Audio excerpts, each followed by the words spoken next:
Voici les nouveaux visages de la justice en Guyane. Parmi eux, 9 magistrats qui découvrent le territoire. C'est leur première prise de fonction. Ils sont affectés au siège ainsi que 2 autres magistrats confirmés qui reviennent en Guyane. Le parquet est aussi renforcé avec l'arrivée de 2 magistrats. Un accroissement des effectifs salué par le procureur de la République et le bâtonnier. Tout le monde a conscience que la Guyane a besoin d'un effort spécifique. Le ministère de la Justice fait cet effort. 13 nouveaux magistrats, notamment 2 supplémentaires au parquet. Ça va être énorme et ça va être une vraie bouffée d'oxygène. Nous sommes, vous l'avez constaté, tous très heureux. C'est la première fois qu'on accueille 9 magistrats, en tout cas sortis des auditeurs de justice. Donc c'est vraiment le signe que la justice guyanaise est au cœur des préoccupations du ministère de la Justice.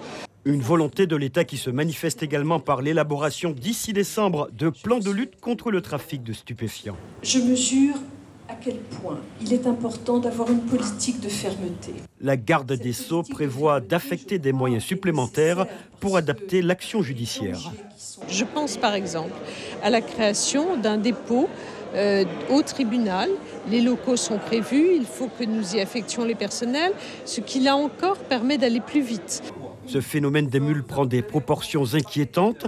250 mules interpellées à la date du 30 juin, 350 aujourd'hui. Elles pourraient être 500 d'ici la fin de l'année. Pour rendre la lutte plus efficace, Nicole Belloubet propose un droit à la différenciation pour le traitement spécifique des affaires pénales dans chaque territoire français. Certaines dispositions législatives procédurales, c'est très technique, peuvent aider les magistrats pour aller plus vite, pour répondre plus rapidement à des exigences liées à cette lutte. Et c'est ce que nous allons faire.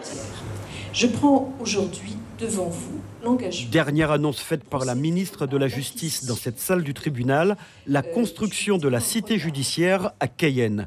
Un investissement de 90 millions d'euros. L'acquisition d'un terrain au quartier Rebar pourrait intervenir avant la fin de l'année. La ministre ne s'est pas étendue davantage sur le projet. C'est dans ce lieu que nous créerons une nouvelle cité judiciaire.